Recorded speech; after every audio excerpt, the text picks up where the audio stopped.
Hello बच्चों, कैसे हैं आप? उम्मीद करते हैं सब अच्छे ही होंगे।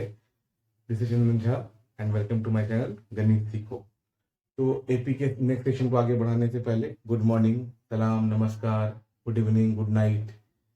चलिए, तो एपी के इस सेशन में हम लोग देखेंगे एपी के एक नेक्स्ट पार्ट जो हम लोग इससे पहले देखे थे, वो था इंट्रोडक्शन वाला पार्ट। अभी देखेंगे एपी के नेक्स्ट पार्ट जिसमें क्वेश्चन नंबर 4 है आर सवाल का। ये सवाल एग्जामिनेशन में 1 नंबर के सवाल में आता है ऑब्जेक्टिव में। 2019 में आया है, 2020 में, ये 2014 एंड 17 का सेम सवाल है जैसे मैंने लिख रखा है। तो 14 में भी पूछा गया ये सवाल एंड 17 में भी पूछा गया ये सवाल।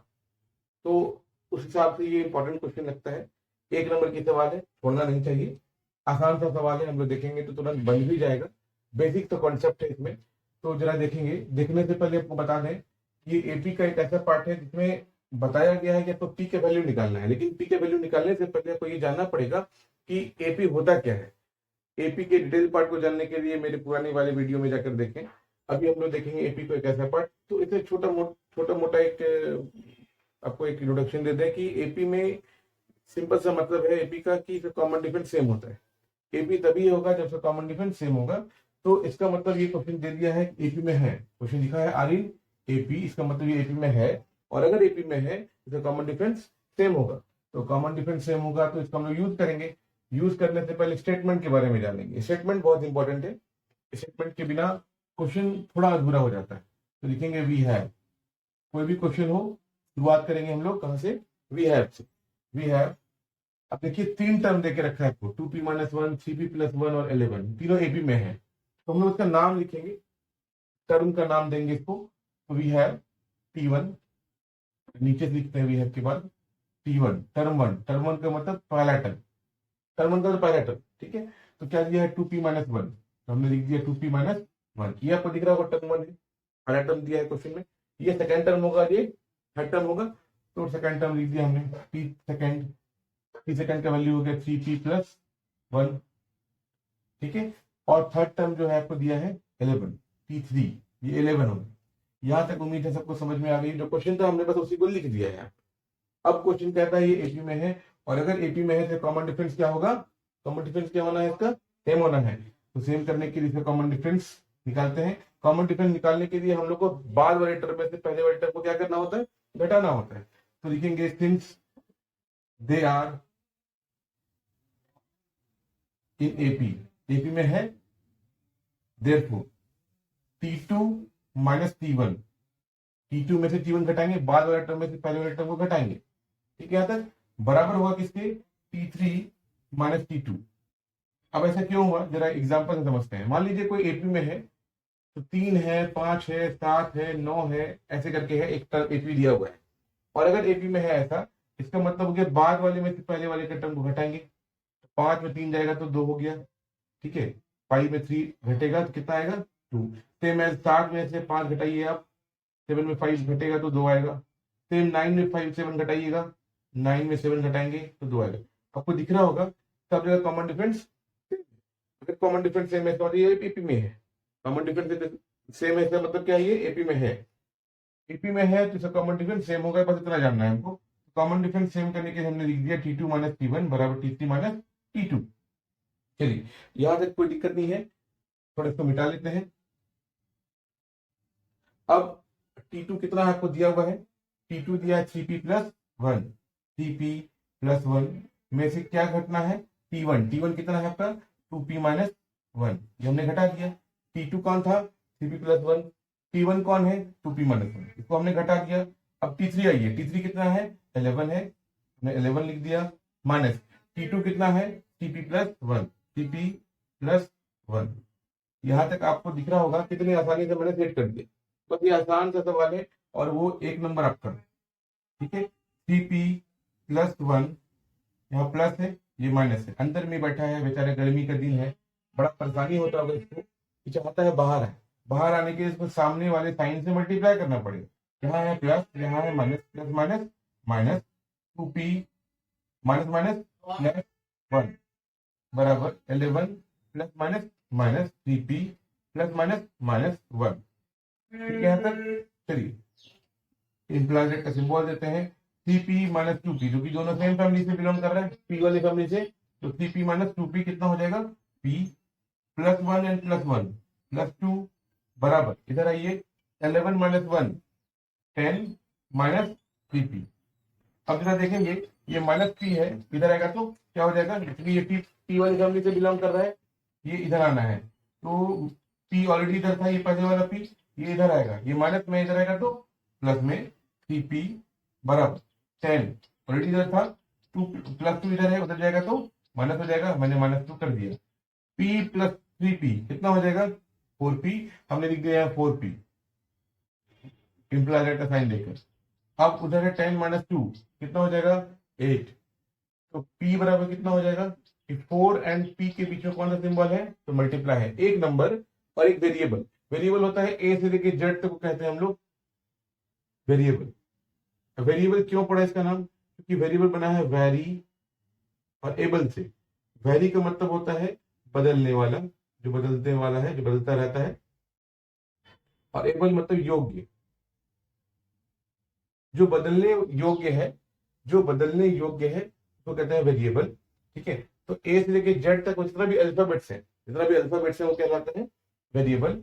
तो एक नंबर, कोई भी नंबर डिजिट और एक अल्फाबेट्स के बीच में कुछ नहीं है तो सिंबल है मल्टीप्लाई का, इधर आएगा तो डिवाइड हो जाएगा, 8 डिवाइडेड बाय 4 p बराबर हो जाएगा 2। उम्मीद है यहां तक सबको समझ में आ गई होगी। p का वैल्यू आपने क्या लाया, 2 लाया। ठीक है, अब आपको कहता है आप hands find a number, numbers भी निकालना पड़ेगा, तो नंबर्स है क्या, पहले हमको वो जानना पड़ेगा, नंबर्स कैसे निकालेंगे, तो नंबर्स के लिए आपको ये देखिए नंबर्स निकालने कह रहा है, नंबर्स के लिए आपको यहाँ जो p का टर्म में दिया हुआ है क्वेश्चन, इस p के टर्म में आपको वैल्यू पुट करना है। देयरफॉर नंबर्स आर, पहला है 2p माइनस 1, 2p माइनस 1, तो 2 इंटू 2 और p है, आपने देखा है नंबर है, एक वेरिएबल है, दोनों के बीच में मल्टीप्लाई का सिंबल होगा, तो p का वैल्यू आपने कितना लाया है, 2 लाया है, तो 2 पुट कर दिया, और माइनस 1 ऑलरेडी है पहले से। बोर्ड मास कहता है पहले मल्टीप्लाई करो और फिर कुछ और करो, प्लस माइनस जो भी करना है बाद में करो, पहले मल्टीप्लाई करो, तो 2 मल्टीप्लाई 2 4 माइनस 1 3, फिर है 3p plus 1, 3p plus 1, 3 into p का वैल्यू कितना है 2 है, 2 लिख दिया, और प्लस 1 है, 3 मल्टीप्लाई 2 6 हो गया, और प्लस 1 7, और लास्ट में दिया है आपको एक नंबर है 11। अब देखिए एपी में है, तो इसके बाद लास्ट में लिखेंगे एक टर्म, लास्ट में एक स्टेटमेंट लिखना है, तो ऐसे टीचर थोड़ा खुश हो जाते हैं, hence required numbers are 3, 7 and 11।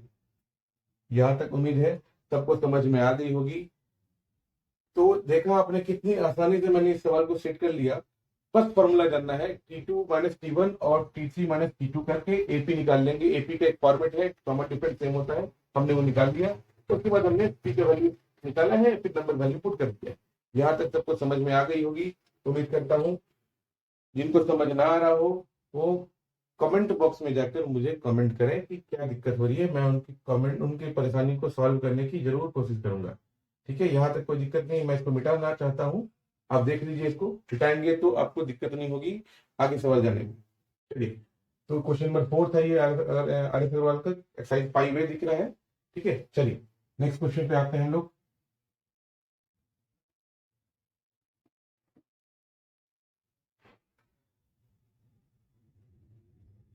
Next सवाल है एपी का।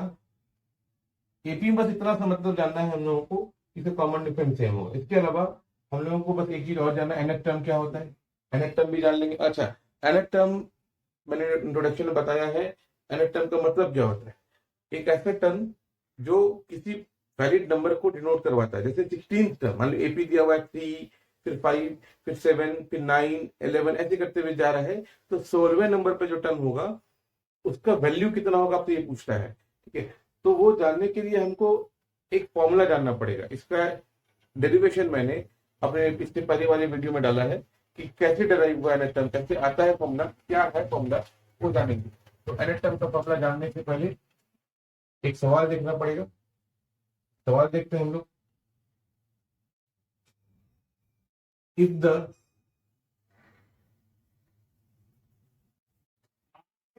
sorry, find the nth term of the AP, है ना? 5, 11, 17, 5, 11, 17, 23 डॉट डॉट डॉट डॉट। अब देखिए ये एपी में है, तब में दिख रहा होगा, क्योंकि एपी दिख जाएगा तो समझिए वो एपी में है। ठीक है, अब हमको इसमें nth टर्म निकालना है। nth टर्म का मतलब ऐसा टर्म जो n के ही वैल्यू में हो, मतलब n के ही फॉर्म में हो। ठीक है, सबसे पहले वी हैव लिख देंगे यहाँ पर। वी हैव लिखने से के बाद हम लोग लिखेंगे फर्स्ट टर्म। फर्स्ट टर्म ऐसा टर्म होता है जो एपी का पहला नंबर पर टर्म होता है। पहला नंबर पर कौन है टर्म? 5। फर्स्ट टर्म को डिनोट करते हैं किससे? फर्स्ट टर्म को डिनोट करेंगे ए से। ए का वैल्यू कितना है? 5। 5 लिख दिया हमने। फिर कॉमन डिफरेंस निकालने के लिए आपको डी लिखना पड़ेगा। डी कैसे आता है? बाद वाले में से पहले वाले को घटाते हैं। 11 माइनस 5 करेंगे, ये आ जाएगा आपका 6। ये कॉमन डिफरेंस आ गया आपका। कह रहा है nth टर्म निकालिए। आप nth टर्म निकालने के लिए आपको एक फॉर्मूला लगाना पड़ेगा, आप जानते हैं। सबसे पहले लिखेंगे क्या? सिंस। ये सिंस का यूज कहाँ होता है और देयरफॉर कहाँ? बहुत बच्चों को ये प्रॉब्लम है। ये सिंस है और ये देयरफॉर है। सिंस और देयरफॉर में बस इतना अंतर है, सिंस वहां यूज करते हैं आप कि जब आपको कोई चीज दिया है, जब आप कोई चीज फॉर्मूला जानते हैं पहले से, तो उसको कहते हैं सिंस। उसका यूज जब करेंगे, तो मान लीजिए कोई फॉर्मूला हम जानते हैं, एनथ टर्म का होता है टी एन बराबर A plus N minus one into D, तो वो सिंस लगा देंगे। और कोई चीज आपने निकाल लिया है, आपने कुछ किसी का वैल्यू निकाल लिया है और उसका प्रयोग आप करने वाले हैं, उसका यूज करेंगे, तो ये देयरफॉर हो गया। THEREFORE। ठीक है, सिंस वहां लगता है जहां पर आप फॉर्मूला का यूज कर रहे हैं, कोई चीज आप जानते हैं पहले से, उसका यूज कर रहे हैं, तो सिंस। और देयरफॉर वहां जो चीज आपने यूज निकाल लिया है अभी और उसका फिर यूज करेंगे तो कहलाएगा देयरफॉर। चलिए वो आगे देखते हैं। तो सिंस यूज करेंगे क्योंकि हम लोग फॉर्मूला जानते हैं। सिंस Tn बराबर, इसी को कहते हैं nth टर्म, यही हो गया nth term, a plus n minus one into D. ठीक है, चलिए अब a का वैल्यू आपको पता है कितनी है? 5 लिख दिया। 5 प्लस n का वैल्यू n ही रहेगा क्योंकि nth टर्म मांग रहे हैं। Point nth term, nth term का मतलब हो गया n वाला ही टर्म, तो n के जगह पर n ही पुट करेंगे आप। n की जगह पर क्या पुट करेंगे? n। n की जगह पर हमने पुट कर दिया n माइनस वन, और d का वैल्यू अपने यहाँ कितना लाए हैं? 6। डॉट लिख दिए, डॉट मतलब multiply 6। 5 plus 6 into n, 6n minus 6। 5 minus 6 minus 1 plus 6n। आप यहां भी छोड़ सकते हैं आंसर, कोई गलत नहीं करेंगे आपका। या आप कहता है पॉजिटिव नंबर को आगे रखना चाहिए, तो इन दोनों पॉजिटिव नंबर ये है, ये आगे आ जाएगा, हो जाएगा 6n माइनस 1। ये आपका nth टर्म में फॉर्मूला में आ गया क्वेश्चन। यहां तक कोई दिक्कत नहीं है आपको? उम्मीद करता हूँ कितना आसानी से समझ में आ गया होगा आपको। देखिए फॉर्मूला बेस्ड सवाल था, फॉर्मूला बैठाया, आंसर आया। ठीक है, यहाँ तक उम्मीद कर रहे हैं सबको समझ में आ गया होगा। चलिए इस तक क्वेश्चन नंबर 5 हम लोग देखें। इसी का एक अपोजिट वर्जन है। इस बार आपको एपी दिया था, nth टर्म निकालना था। इसके बाद वाले क्वेश्चन में आपको nth टर्म दिया रहेगा, एपी निकालना होगा। ठीक है, चलो वो भी देखते हैं। इनको स्क्रीनशॉट लेना है, स्क्रीनशॉट ले सकते हैं। चलिए आगे बढ़ते हैं।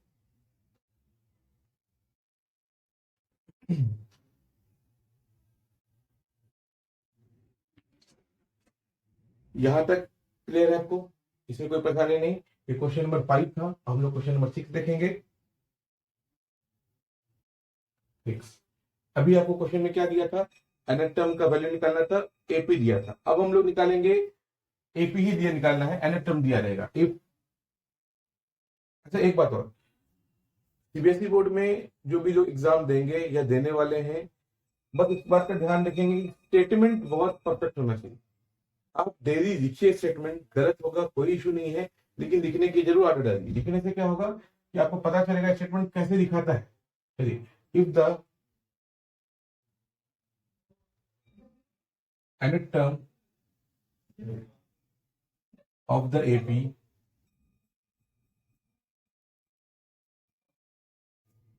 फोर एन माइनस 10, ये nth टर्म में दिया है। देखिए आप n के ही टर्म में है, मतलब nth टर्म हो गया ये। ठीक है, तो दैट, ऐसे SOW मतलब दिखाना, so that it is an AP। आप दिखाइए कि ये एपी में है पहली बार। उसके बाद आपको एक और चीज कहता है निकालने के लिए, also find find its. First number में है फर्स्ट टर्म, सेकंड नंबर में है कॉमन डिफरेंस,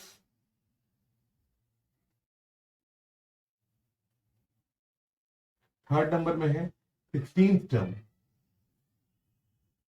अगर आप एपी निकाल लेंगे, अगर आपकी एपी आ जाती है तो first term common difference 16th term निकालना आसान हो जाएगा। तो पहले हमको ये पता करना पड़ेगा कि एपी है क्या, कैसे निकालते हैं एपी। तो सबसे पहले स्टेटमेंट वी हैव, जैसा कि आप जानते हैं इस स्टेटमेंट लिखने की बहुत इंपॉर्टेंस है। We have nth term, nth term को हमने लिखा था, एक फॉर्मूला आपको बताया था हमने, Tn, है ना, Tn। तो Tn की वैल्यू कितनी दी है, 4n माइनस 10। ठीक है, अब समझिएगा बात को जरा, यहाँ समझेंगे तो आगे आसान हो जाएगा। n के जगह पर अपने यहाँ पर n रखा है तो यहाँ भी n है। अब जो भी n की जगह पर वैल्यू पुट करेंगे 1 2 3 4 जो भी आप रखेंगे वो सब इधर होगा यहाँ पर n की जगह पर। तो अब हम लोग n का वैल्यू पुट करेंगे, देयरफॉर nth टर्म है ये, लास्ट वाला टर्म nth टर्म। तो t1 पहला टर्म कितना हो जाएगा, आपने देखा n की जगह हमने क्या रखा है, यहाँ पर n की जगह पर क्या रखा है, 1 रखा है, वेरी गुड, मल्टीप्लाई बाय 1, ठीक है, माइनस 10। चलिए 4 मल्टीप्लाई बाय 1 4 माइनस 10 तो हो जाएगा minus 6। t2 second term, term 1 मतलब फर्स्ट टर्म, t2 मतलब सेकेंड टर्म। एन के पे क्या पुट करेंगे आप, 2 पुट करेंगे, माइनस 10। तो 4 2 जा 8 माइनस 10 कितना हो जाएगा, minus 2। Third term t3 4 multiply by 3 minus 10 12, 4 multiply by 3 12 minus 10 हो जाएगा 2। अब आप देखिए ये फर्स्ट टर्म हो गया, ये सेकेंड टर्म हो गया, ये थर्ड टर्म हो गया, टर्म 1 टर्म 2 टर्म 3, ठीक है। अब इसी को लिखेंगे, देयरफॉर इट इज सोल्ड, या फिर आप स्टेटमेंट नहीं लिख सकते हैं यहाँ पर तो कोई दिक्कत नहीं है, therefore the given nth term is an AP। AP में है, यहां तक कोई दिक्कत नहीं है, AP में आ गया। अब हम लोग AP हमने प्रूफ कर दिया है कि कॉमन डिफरेंस देखिए आप सेम है, ठीक है। यहाँ तक आप निकाल लीजिए कॉमन डिफरेंस, आगे दिखेगा भी कॉमन डिफरेंस क्योंकि मांग रहा ही है, ठीक है। अब आगे दिखाते हैं फर्स्ट टर्म कैसा निकालने के लिए, देयरफॉर फर्स्ट टर्म मतलब ए, फर्स्ट टर्म को नोट करते हैं हम लोग ए से। ए कितना है आपका, देखिए फर्स्ट टर्म कितना है, यहाँ पर चाहे तो आप दैट इज लिख के लिख दीजिए, कितना आया है, -6 -2 2, ठीक है। ए मतलब फर्स्ट टर्म, फर्स्ट टर्म मतलब जो पहला नंबर है, पहला नंबर कितना है, -6 है, हमने यहाँ लिख दिया -6, ठीक है। यहाँ तक कॉमन डिफरेंस, कॉमन डिफरेंस को हम डी से नोट करते हैं। निकालते कैसे हैं, बाद वाले में से पहले वाले को घटाते हैं। बाद वाले में कितना नंबर है, -2 में से घटाएंगे कौन कौन सा नंबर घटाएंगे, पहले वाला नंबर, तो -6। अच्छा, किसी बच्चे को दिमाग में कंफ्यूजन होगा कि जरूरी तो नहीं इसी दोनों को यूज करें, नहीं ऐसा कोई जरूरी नहीं है, आप इन दोनों को भी यूज कर सकते हैं, ठीक है। बस लगातार होना चाहिए, कंसेक्यूटिव नंबर होना चाहिए। तो यहाँ देखिए हम -2 है, माइनस माइनस प्लस 6, -2 प्लस 6 हो जाएगा +4, कॉमन डिफरेंस आ गया +4। फिर कह रहा है 16th टर्म निकालने के लिए, तो 16th टर्म निकालने के लिए देखिए यह TH लगा हुआ है, 16th टर्म में यह TH लगा, और जिसके साथ TH लगा रहेगा वो n की वैल्यू है, ऐसे समझेंगे, जिसके साथ TH लगा रहेगा वो n की वैल्यू है। तो अब n की वैल्यू कितनी दी हुई है, 16, देयरफॉर T16, है ना। अब देखिए T3 रखा तो n की जगह पे 3 रखा, T4 आएगा तो n की जगह पे 4 आएगा, T16 होगा तो कितना हो जाएगा, n की जगह पे क्या पुट करेंगे, 4 मल्टीप्लाइड बाय कितना, 4 मल्टीप्लाइड बाय 16 माइनस 10, ये हो जाएगा 64 माइनस 10, और ये आंसर आ गया, ठीक है। आपको समझ में आ गई होगी, ये सब क्वेश्चन बेसिक क्वेश्चन में आता है। 1 नंबर 2 नंबर में कभी कभी पूछा गया है सवाल, ये सवाल को अभी तक आपके बुक ने नहीं बताया, लेकिन पूछा गया ही होगा तभी बुक में है, ये जरूर पूछा गया होगा सवाल। आसानी से हमने दिखा दिया कि nth टर्म दिया है तो एपी कैसे निकालते हैं, एपी दिया रहेगा तो nth टर्म कैसे निकालते हैं। यहां तक कोई दिक्कत नहीं किसी को? चलिए आगे बढ़ते हैं।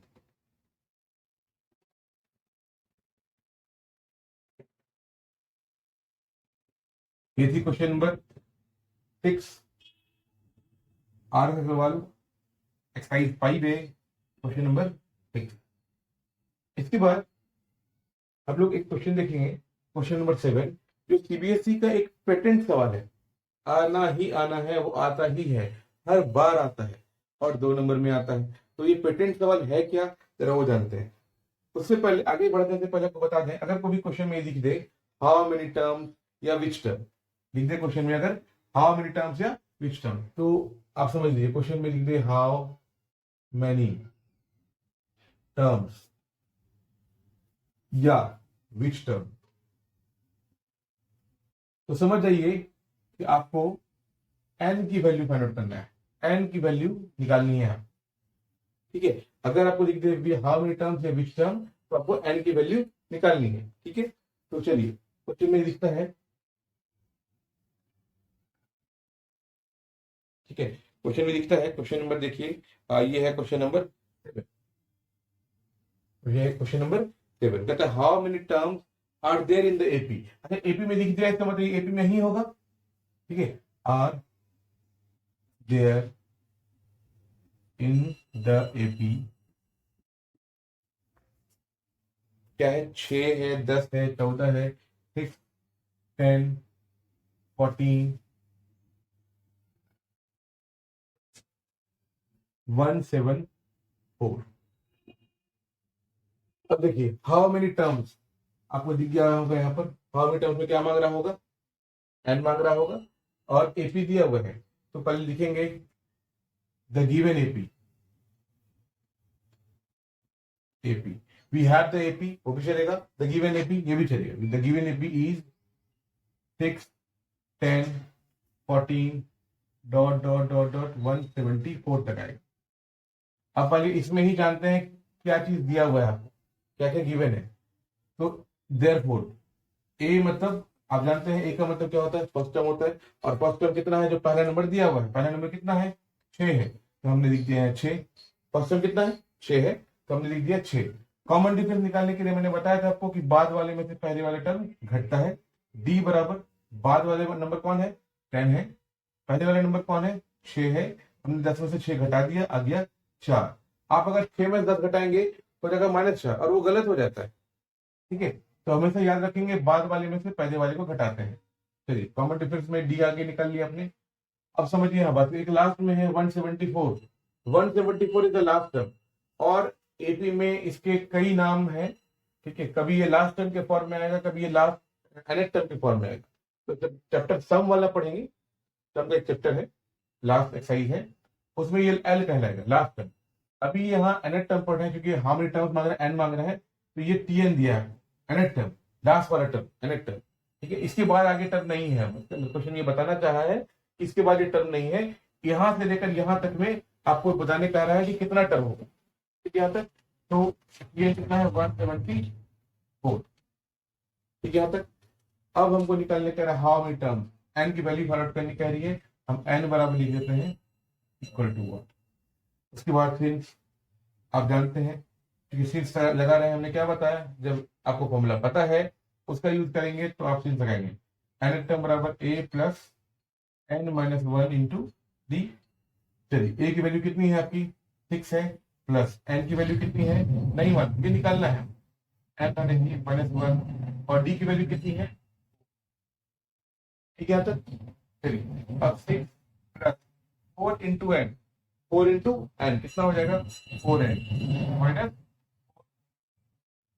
6 माइनस 4 कितना हो जाएगा, प्लस 4n। कोई दिक्कत नहीं। अब देखिए ये आपको मैंने इधर बताया, अब ये का वैल्यू कितना दिया था, 174, इधर लिखते हुए चलेंगे 174, लिखते हुए चला है, आपको इस समझ में आना चाहता है। ये इंप्लाइज दैट है, इसको कहते हैं हम लोग इंप्लाइज दैट। मैथमेटिक्स में इंप्लाइज दैट का इतना वैल्यू है कि अगर कोई इक्वेशन है, मतलब बीच में कहीं पर बराबर का चिन्ह आ रहा है, बराबर का सिंबल है, तो आगे में आप इंप्लाइज दैट लगाएंगे। अगर कहीं पर इक्वल टू है तो आगे में आप इंप्लाइज दैट लगाना पड़ेगा। एक सेंटेंस में 2 बार आप इम्प्लाई सेट नहीं लगा सकते हैं, तो आपको आगे में लगाना पड़ेगा इम्प्लाई सेट। ठीक है, चलिए तो अब आगे बढ़ेंगे। ये +2 है, ये n वाले फैमिली से है, इस दोनों में कोई भी n वाले फैमिली से नहीं है, तो ये इधर आएगा 174 माइनस 2 बराबर 4n होगा। 174 माइनस 2 कितना हो जाएगा 172। इम्प्लाई का सिंबल दे दिया, बराबर यहाँ पर 4n है। अब देखिए 4 और n एक नंबर है और एक वेरिएबल है, दोनों के बीच में कौन सा सिंबल है यहाँ पर, कुछ नहीं है तो क्या है, कुछ नहीं तो क्या है, वेरी गुड, मल्टीप्लाई है। तो ये हो जाएगा, मल्टीप्लाई इधर आएगा तो divide n 172 by 4 implies that, फिर अगेन यहाँ इक्वल टू है, चलिए ये डिवाइड करेंगे, 4 4 जा 16, 1 बच गया, 4 3 जा 12, एन बराबर 43 आएगा। यहाँ तक तो एन की वैल्यू कितनी आ गई 43, hence there are 43rd term in an AP. इस एपी में कितना टर्म है 43rd टर्म। ये आपको एन की वैल्यू फाइंड करने कही थी, हमने निकाल दिया। एग्जामिनेशन में अगर आप आंसर को बॉक्स में रखेंगे तो टीचर को आंसर ढूंढने में परेशानी नहीं होती, और टीचर जब प्रेशर में नहीं रहते हैं तो सही से कॉपी चेक करते हैं। तो आंसर को कोशिश करिए बॉक्स में रखने की, वो थोड़ा डिफरेंट दिखना चाहिए, ये मेरा आंसर आया है। ठीक है, थोड़ा साफ सुथरा बनाएंगे, या देखिए एकदम क्लियर है, आपको सब कुछ समझ में भी आ रही होगी। इसमें किसी को परेशानी है तो मुझे बताएं। ठीक है, यहाँ तक इसमें कोई दिक्कत नहीं है। चलिए आपने यहाँ तक देख लिया, आज क्वेश्चन नंबर 7 तक मैंने बताया आपको। तो इस प्रकार से 7 तक का जो क्वेश्चन है वो 13 तक बन जाएगा सवाल। 13 तक का सवाल मैंने बता दिया आपको। आप धीरे धीरे इसको सीखते हुए जाएंगे तो आपका एपी कंप्लीट हो जाएगा, और जब एपी कंप्लीट हो जाएगा तो आसानी से हम लोग फिर एक दिन क्वेश्चन सीरीज चलाएंगे, ताकि आपको समझ में आए कि क्वेश्चन कैसे आता है सीबीएसई। सिर्फ सीबीएसई पैटर्न का क्वेश्चन चलेगा, आपको मालूम चलना चाहिए सीबीएसई में आती कैसे क्वेश्चन। ठीक है, पसंद आया हो तो इसको जरूर सब्सक्राइब करें, शेयर करें, और वीडियो देखकर पढ़ना ना भूलें। Thank you.